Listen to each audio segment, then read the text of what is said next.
Bismillahirrahmanirrahim. Assalamualaikum warahmatullahi wabarakatuh. Alhamdulillahirabbil alamin wa bihi nasta'inu ala umuri dunya waddin. Asyhadu an la ilaha illallah wahdahu la syarikalah wa asyhadu anna Muhammadan abduhu wa rasuluh la nabiyya ba'dah. Allahumma sholli ala Muhammad wa ala alihi wa sahbihi ajma'in. La haula wa la quwata illa billahil aliyyil azim. Wa ya ibadallah, usikum wa nafsi bi taqwallah. Qala Allah ta'ala fil Qur'anil Karim, a'udzu billahi minasy syaithanir rajim.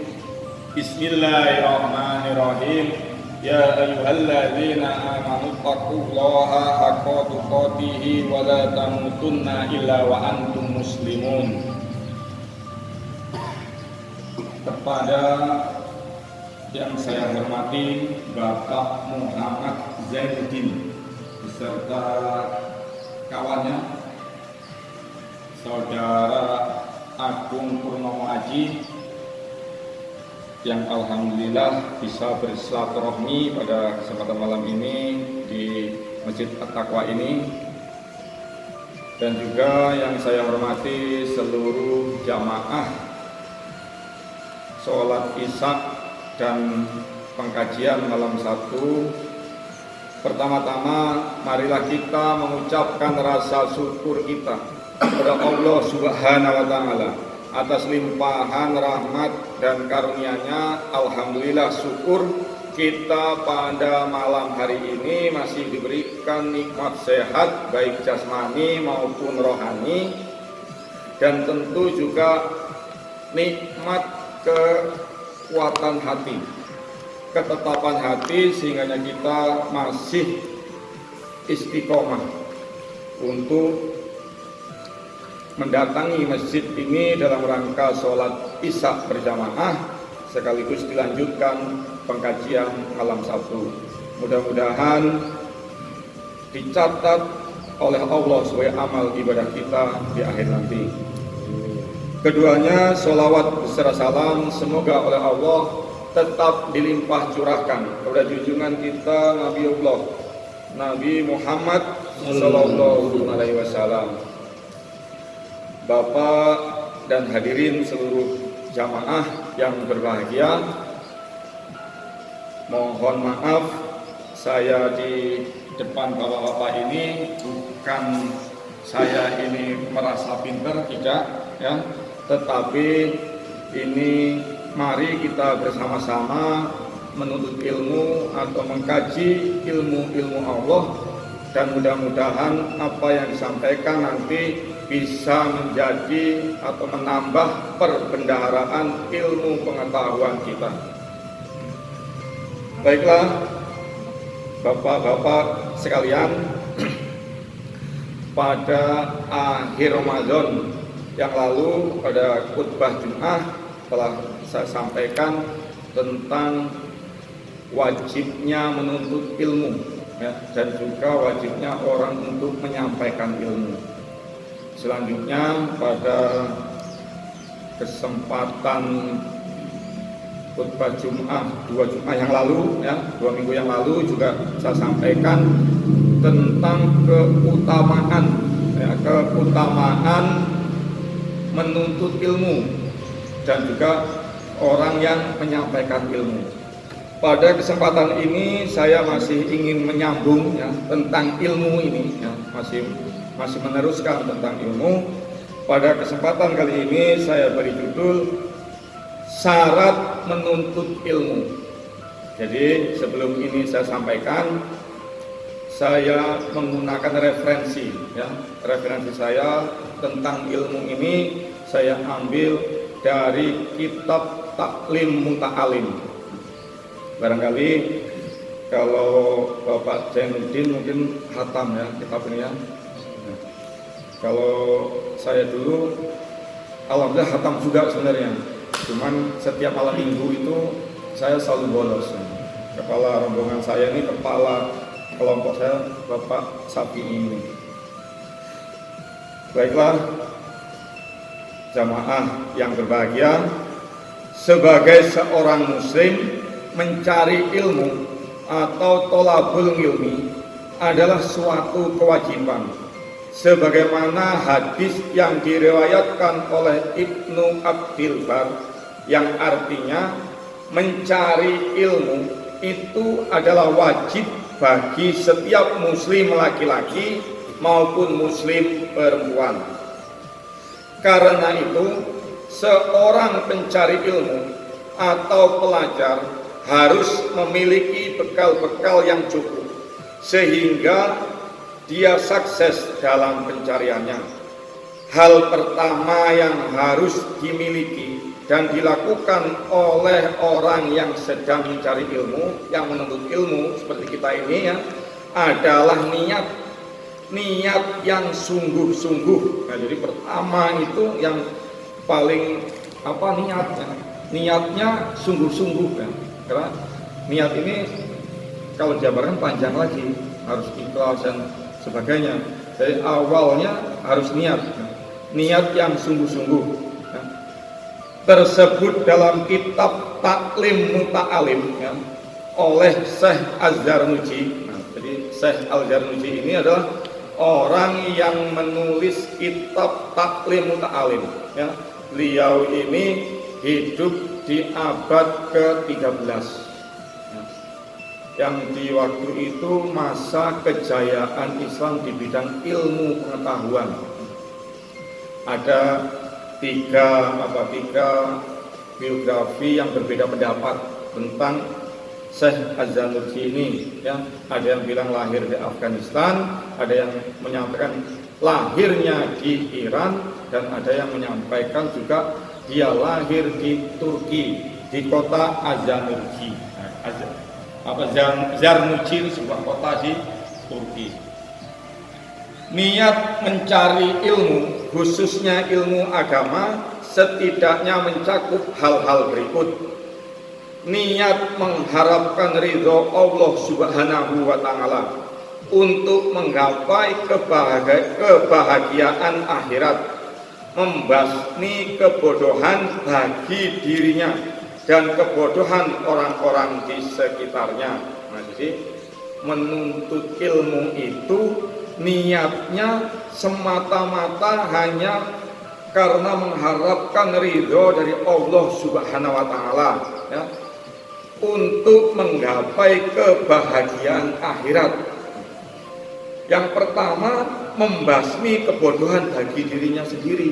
Jadi menuntut ilmu itu diniatkan ya agar dirinya ini terhindar dari kebodohan, membasmi kebodohan yang ada di dirinya sendiri dan kebodohan orang-orang di sekitarnya. Berarti ini setelah dia menuntut ilmu, seberapa dapat ilmunya semestinya disampaikan kepada orang-orang di sekitar kita ya. Barangkali seperti itu ya Pak Ridho ya. Jadi belajar dan juga mengajarkan, menghidupkan agama dan untuk menjaga keberlangsungan kekekalan agama. Nah, jadi setelah membasmi kebodohan dan juga menyampaikan atau membasmi kebodohan kepada orang-orang di sekitar kita, juga berniat menghidupkan agama ya, dan untuk menjaga keberlangsungan agama sendiri. Jadi jangan sampai berhenti. Kalau seandainya orang yang ilmu agama ini putus, ya berarti kan agama dengan sendirinya nanti siapa yang akan menjadi generasi penerusnya. Selain niat, pencari ilmu juga harus memiliki 6 hal sebagai modal dalam mencari ilmu. Mengenai 6 hal ini, Syekh Az-Zarnuji di dalam kitabnya tersebut, di kitab Taklim Muta'alim, menuliskan sebuah syair dari Sayyidina Ali bin Abi Thalib radhiyallahu anhu. 2 bait syairnya yang artinya, ingatlah, engkau tidak akan mendapatkan ilmu kecuali dengan memenuhi 6 syarat. saya akan beritahukan keseluruhannya secara rinci, yaitu kecerdasan, kemauan, sabar, biaya, bimbingan guru, dan waktu yang lama. Ini ungkapan ini sering juga disadur oleh Imam Syafi'i ya, di dalam kitab-kitab lainnya. Tetapi kitab Taklim Muta'alim ini yang menulis Syekh Az-Zanurji. Syekh Az-Zanurji ini bermazhab Imam Hanafi ya. Ini dia menyadur atau menulis 2 bait syair dari Sayyidina Ali bin Abi Thalib. Jadi sebenarnya yang mengucapkan awalnya itu adalah Ali bin Abi Thalib yang disadur di dalam kitab-kitab tentang ilmu, keutamaan ilmu, tentang menuntut ilmu, dan tentang puncak dari puncak belajar ilmu. Baiklah, akan saya uraikan satu persatu. Yang pertama, kecerdasan. Ulama membagi kecerdasan itu menjadi 2, yaitu yang pertama muhibatun minallah, kecerdasan yang diberikan oleh Allah. Contohnya seseorang yang memiliki hafalan yang kuat. Jadi syarat yang pertama itu orang memiliki kecerdasan. Kecerdasan itu yang pertama karena dibagi 2 oleh para ulama adalah kecerdasan yang diberikan oleh Allah, yaitu contohnya seseorang ini mampu memiliki hafalan yang kuat. Jadi begitu dia membaca sekali atau mendengar sekali itu hafal. Walaupun di zaman sekarang mungkin kayaknya jarang banget orang baru dengar sekali hafal ya. Walaupun ada beberapa orang yang mampu seperti itu, tapi bukan dalam hal ilmu agama yang saya perhatikan ya. Itu para biduan, para artis itu ya, yang penyanyi organ tuh baru dengar lagu baru sekali 2 kali hafal. Luar biasa ingatannya dia, penghafalannya luar biasa. Quran bertahun-tahun. Nah, tapi kalau penghafal juz amma kadang-kadang sampai sampai berpuluh tahun nggak hafal-hafal ya, termasuk saya ya. Kecerdasan yang kedua ya, adalah kecerdasan yang didapat dengan usaha atau muktasab. Misalnya dengan cara mencatat, mengulang materi yang diajarkan, berdiskusi, dan lain-lain. Nah, jadi kecerdasan yang kedua ini, kecerdasan memang karena kesungguhan kita ya. Kita misalnya mencatat, menulis ya, sehingga kita bisa mengulang-ulang untuk membacanya, mengulang materi yang diajarkan. Jadi diulang-ulang. Bahasanya kalau orang ngaji dulu dideres lah kan, dideres itu mengulang-ulang, dideres, diulangi, dideres gitu ya. Itu kalau saya masih kecil dulu, kalau ngaji selalu dibilangin dideres dulu sebelum minta ngaji, dideres dulu yang kemarin, dideres dulu. Nah, itu adalah salah satu usaha tentang kecerdasan, meningkatkan kecerdasan yang kedua menurut ulama. Selanjutnya ya, syarat yang kedua ya, di dalam kitab Taklim Muta'alim tadi adalah bersungguh-sungguh. Barang siapa yang bersungguh-sungguh, maka ia akan mendapatkan kesuksesan. Begitu pula dalam menuntut ilmu. Kesungguhan adalah salah satu modal untuk menguasai ilmu yang sedang kita pelajari. Ada pepatah yang mengatakan manjada wajada, siapa bersungguh-sungguh pasti dapat atau berhasil. Jadi syarat yang kedua itu kesungguhan hati ya, bersungguh-sungguh. Orang yang mau menuntut ilmu ini dengan niat yang sungguh-sungguh ya. Termasuk kita ini insya Allah datang kemari ini juga niatnya dengan bersungguh-sungguh ya. Artinya tidak sekedar ya saya nggak enak dengan bapak saya tidak enak dengan pengurus ranting ya, atau ranting saya nggak enak dengan jamaah saya, masa jamaah datang ranting nggak datang. Tapi memang bersungguh-sungguh untuk menuntut ilmu. Kalau saat pagi pengajian subuh sama Pak Ridho, kesungguhan ini diniati di hati yang memang tulus, ikhlas, ya, mukhlis. Sedangkan syarat yang ketiga, ya, yaitu kesabaran. Sabar dalam menuntut ilmu itu dibutuhkan karena sabar dalam belajar, sabar dalam diuji, sabar dalam segala hal yang kita alami dalam proses menuntut ilmu, sabar dalam menjalani hukuman sekalipun jika ada. Jadi orang yang menuntut ilmu itu ya harus sabar, ya. Artinya kadang ada ucapan sedikit nggak enak di hati kita, ya kita harus sabar, tidak langsung singgung, mutung, belum hilang, nggak mau lagi.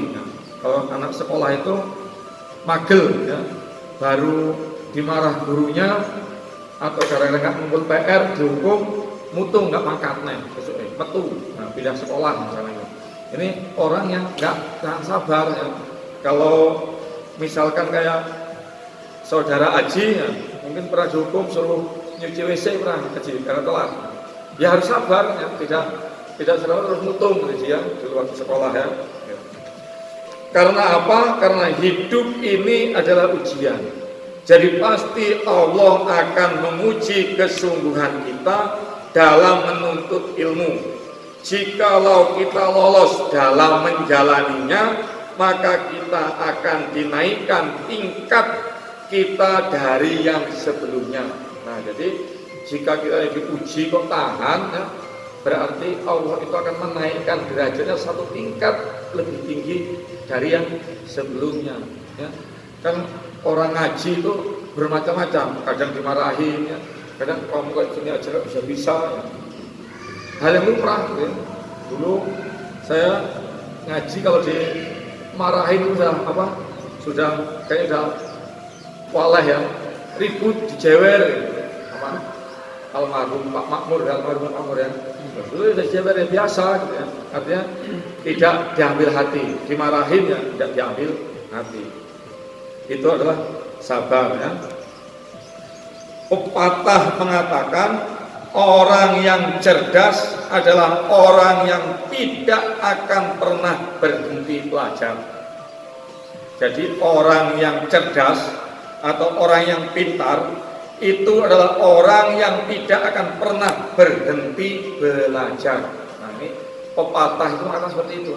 Jadi orang yang pintar itu, orang yang pandai itu, orang yang sesungguhnya terus menerus belajar, tidak pernah mau berhenti belajar, merasa kurang, merasa bodoh, merasa terus kekurangan ilmu. Ini misalnya orang yang pintar sesungguhnya, karena mereka merasa bodoh, merasa ilmunya masih dikit sekali, terus belajar.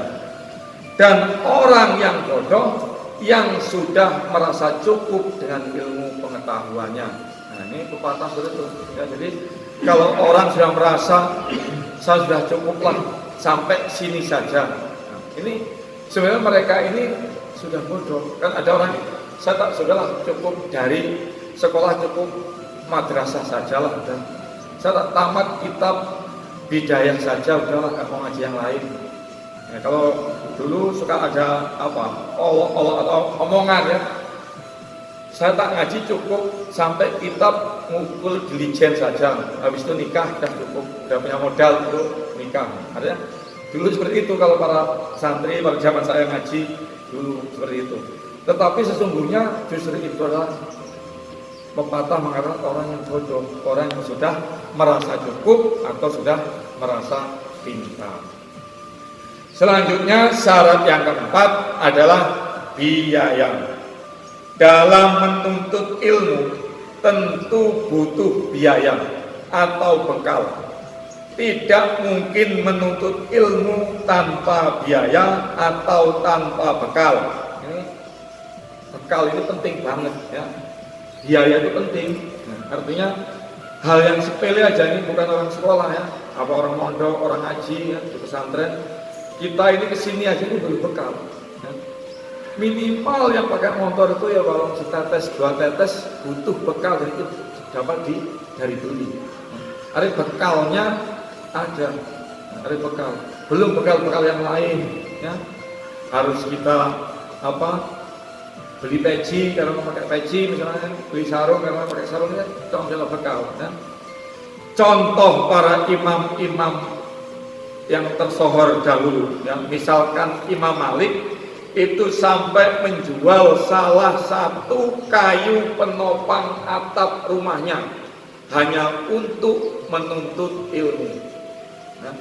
Imam Ahmad melakukan perjalanan jauh ke berbagai negara untuk mencari ilmu. Nah, Imam Ahmad ini juga berarti pakai bekal ya. Berjalan jauh itu memakai bekal. Apalagi yang sampai merantau ya, yang misalkan sekolah di Jawa, sekolah di Metro, sekolah di Bandar Lampung atau di Pringsewu, atau yang mungkin jauh-jauh ya, artinya pasti itu membutuhkan bekal dan juga membutuhkan biaya. Kalau wong Jawa ini butuh sangu, butuh sangu. Imam Ahmad ini ya, beliau itu pernah berjanji kepada Imam Syafi'i untuk bertemu di Mesir. Akan tetapi beliau tidak bisa pergi ke Mesir karena tidak ada bekal. Nah, ini salah satunya. Imam Ahmad ini pernah berjanji dengan Imam Syafi'i ini bertemu di Mesir dalam hal menuntut ilmu ya, dan juga berdakwah. Karena tidak mempunyai bekal sehingganya Imam Ahmad tidak bisa berangkat ke Mesir. Contoh bagaimana biaya ini penting banget ya. Seseorang untuk mendapat ilmu itu harus berkorban harta juga waktu ya. Bahkan kadang-kadang korbannya udah banyak banget ya. Ada sampai kalau bapak saya ini dulu membayar saya selalu bilang, jual ke sapi, jual ke sapi sudah habis berapa sapi, jual ke gabah berapa ton untuk berangkat menuntut ilmu ya. Bahkan ya walaupun seitik, tapi zaman dahulu kan mahal ya seitik itu. Ngaji saya itu dulu 1 minggu tuh bayar 50 perak, 50 rupiah untuk beli minyak tanah turunan. Kebetulan dulu ya Mas, banyak memang ya. Termasuk Kang Sukima tuh rombongan saya, Kang Sukima, Kang Sapini dulu kepala rombongannya, Muhar, Pak Muhar dan Banyuwangi, Pak Solikin yang di Batu Siri, ada Irul yang di Batu Siri, Pak Wanto, Pak Mahmudi, ada Abu Almarhum yang sudah jadi kiai di mana? Di Blitar, ada Almarhum ya, Pak Bandi. Itu rombongan waktu menuntut itu bareng sama saya di Pak Yai Misbah. Jadi bayar ya, walaupun 50 rupiah tapi butuh biaya ya. Ini pentingnya tentang biaya. Selanjutnya masih dalam kitab Taklim Ta'alim ya, dari Sayyidina Ali, syarat yang kelima adalah bimbingan guru. Salah satu hal yang paling penting dalam menuntut ilmu adalah bimbingan dari seorang guru. Terlebih belajar ilmu agama Islam haruslah sesuai dengan bimbingan guru. Jadi kalau nenek saya itu dulu selalu pesan-pesan ke saya ya, kalau belajar ilmu agama itu ojo cukup bocor katanya. Harus punya guru, belajarlah dengan guru.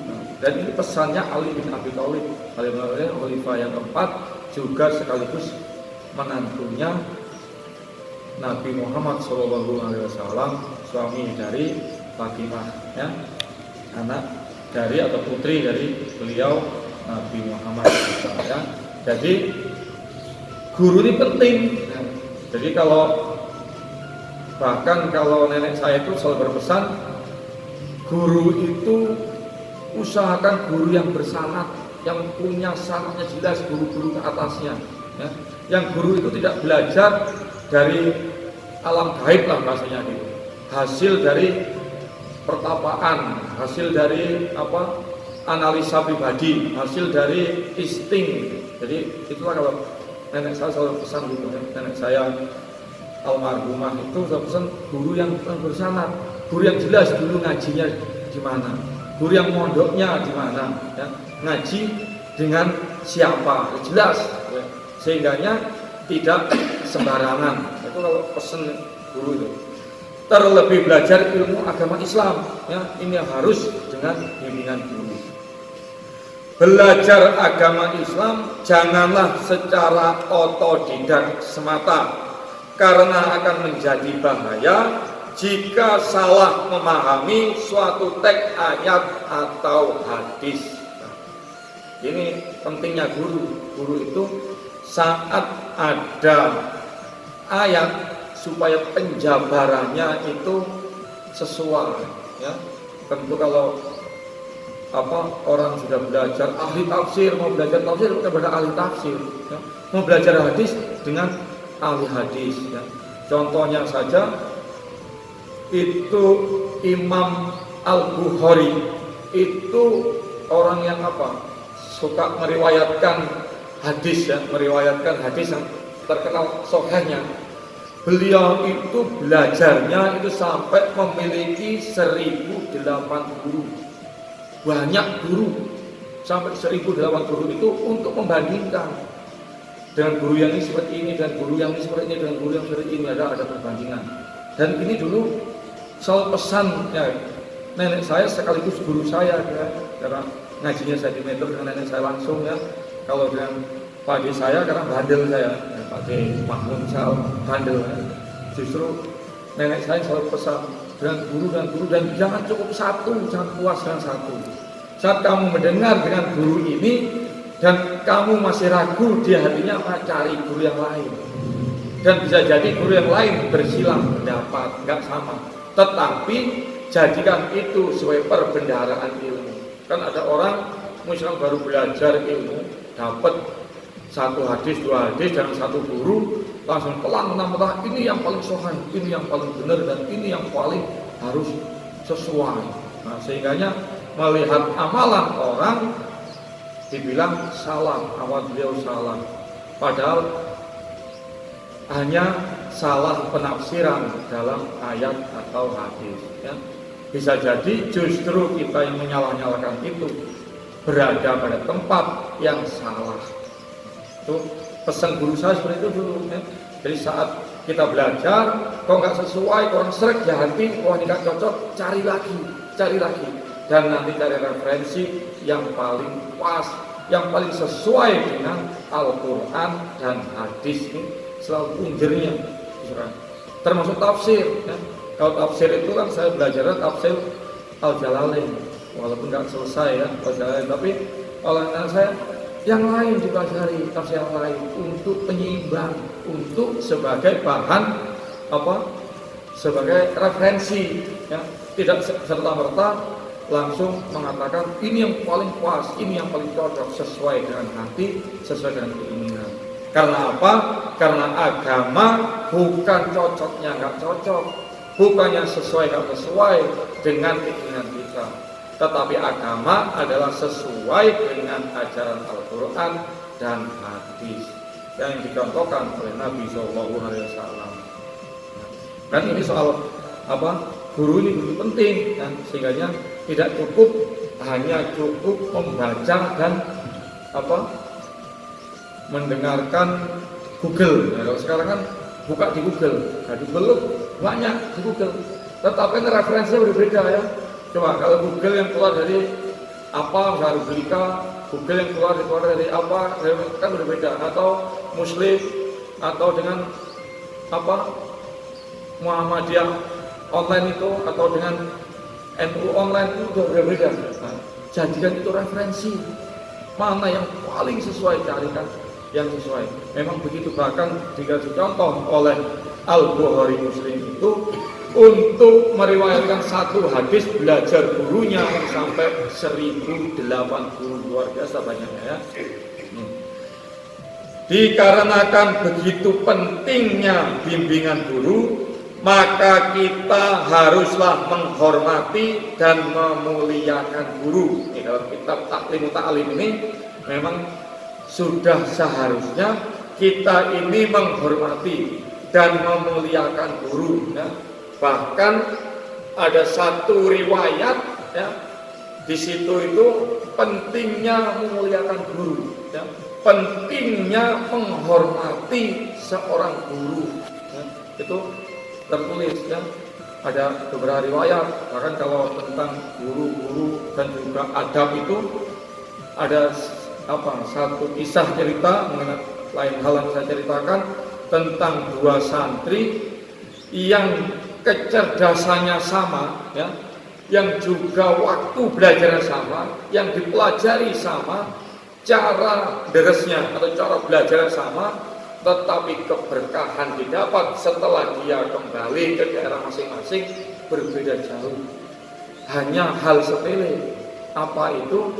Yang satu itu kalau darus itu pegang Al-Qur'annya, darusnya itu selalu menghadap ke arah kiblat dan memegang kitab Al-Qur'an itu selalu memuliakan, tidak sembarangan. Yang satu menyepelekan, ditenteng, ngadepnya duduk sembarangan, menghadapnya basi-basinya lah bahasanya. Walaupun cerdasnya luar biasa, ternyata keberkahan setelah turun ke lapangan, ke masyarakat di daerahnya ternyata berbeda jauh, ya, berkah dan manfaatnya jauh ketimbang orang yang memuliakan tadi, apalagi orang yang taklim terhadap guru lah bahasanya, ya. Karena apa? Hal ini semata-mata untuk mendapatkan ridho guru yang pada akhirnya akan menghantarkan kita kepada ridho Allah Subhanahu wa Ta'ala. Ya, jadi kalau kita memuliakan guru, menghormati guru, semata-mata kita ini mengharapkan ridho dari Allah Subhanahu wa Ta'ala. Sedangkan syarat yang keenam atau yang terakhir yaitu waktu yang lama. Dalam menuntut ilmu butuh waktu yang cukup lama. Tidak mungkin didapatkan hanya dalam hitungan menit saja, hitungan hari saja, hitungan bulan saja, atau hitungan tahun saja. Jadi orang menuntut ilmu itu lamanya luar biasa, ya, panjang, ya, jauh, ya.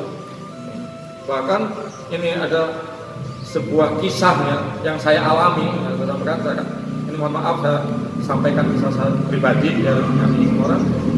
Saya dipeseni dulu sama nenek saya, ya, mumpung punjermu isih urip, kamu sewaktu-waktu berangkatlah ke Jawa, ya, minta ngajilah dengan Mbah Dimyati Ilyas, Mbah Kaji, Mbah Kiai Haji Dimyati Ilyas, ya.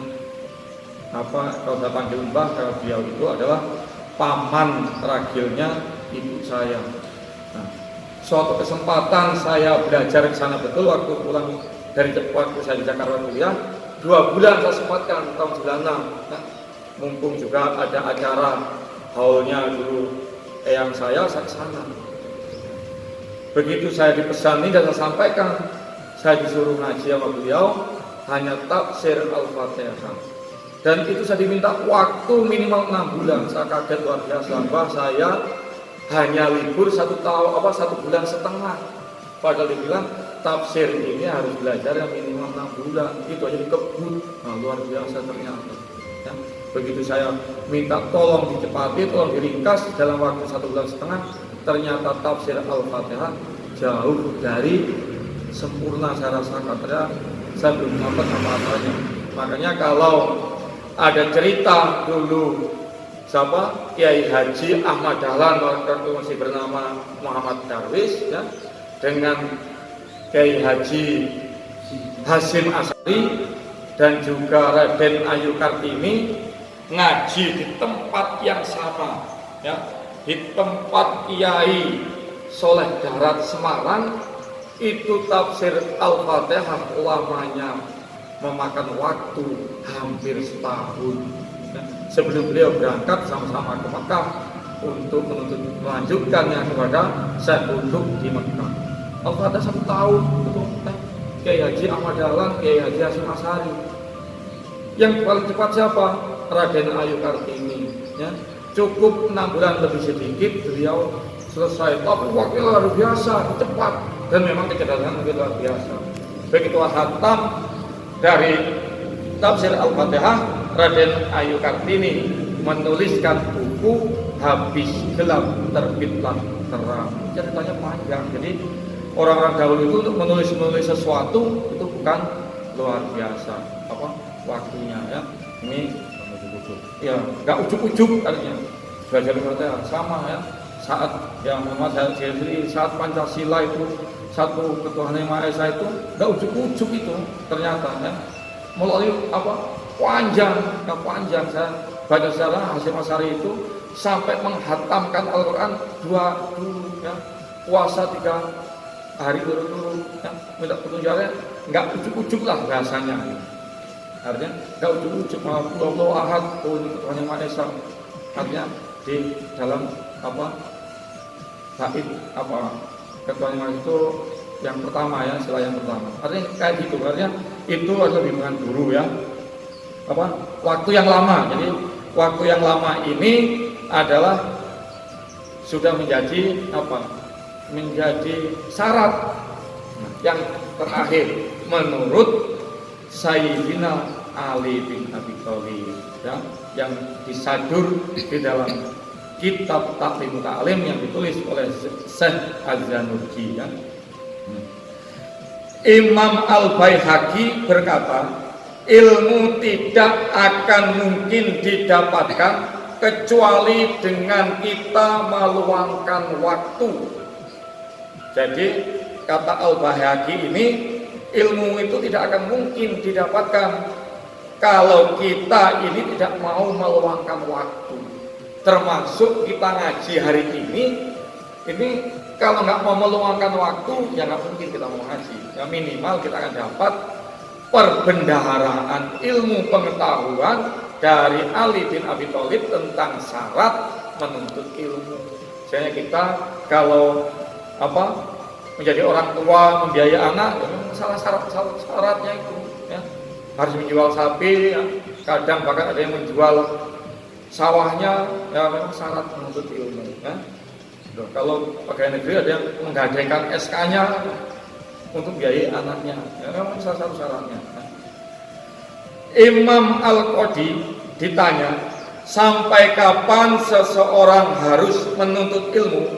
Beliau menjawab, sampai ia meninggal dan ikut tertuang tempat tintanya ke liang kubur. Nah, jadi sampai luar biasa ya. Jadi kalau ada pepatah mengatakan menuntut ilmu itu atau hadis yang disambungkan ya, disambungkan hadis yang pertama itu yang tadi saya sebutkan itu ya, menuntut ilmu itu wajib bagi setiap muslim, baik laki-laki maupun perempuan. Kalau dipanjangkan gitu rata-rata ya, dari mulai ayunan sampai ke liang lahat ya ini ya. Menurut Imam Al-Qadi itu sampai ia meninggal dan ikut tertuang tempat tintanya itu untuk menulis, terus sampai masuk ke liang kubur ya, seperti itu. Jadi artinya kita nggak cukup sudah cukup jangan terus ya. Orang yang sudah hatam ribuan hadis, apal terus mau cari hadis yang lain terus gitu. Orang yang sudah hafid Al-Quran aja ternyata masih terus diulang-ulang membaca karena katanya lupa ya, diulang-ulang yang sudah hafal ya. Nih kalau mungkin bapak-bapak ini ya, di desa kan ada yang habis Al-Quran ya, istrinya bapak PPN, bapak saya Budin ya, yang kebetulan itu masih saudara ya, keponakan dari ibu. Lah Al-Quran, kalau saya jam 9 ke sana 9 siang ya, itu yang bikin minum itu justru Pak Saifuddinnya. Saya tanya kemana Pak Paridanya, lagi ngafalin lagi. Padahal dia sudah hafalan, masih menghafali ya. Setiap minggunya dia masih keliling mengajarkan ngaji di ibu-ibu. Ya, buat artinya sambil menghafal itu rupanya. Ya. Saya tanya, buat apa ngajarin kalian sambil menghafal? Keliling tiap malam-malam tuh keliling ya, pakai giliran-giliran sambil menghafal. Karena waktunya lama terus. Itu apanya tentang orang yang menuntut ilmu ini. Ya. Barangkali itu saja ya yang dapat saya sampaikan ya, karena sebenarnya waktunya dikasih batas ya, 1 jam itu mulai awal sampai akhir itu sudah hampir 1 jam ya. Semoga kita mampu memahami dan mengaplikasikan 6 syarat menuntut ilmu dari Imam Ali bin Abi Thalib radhiyallahu anhu tersebut.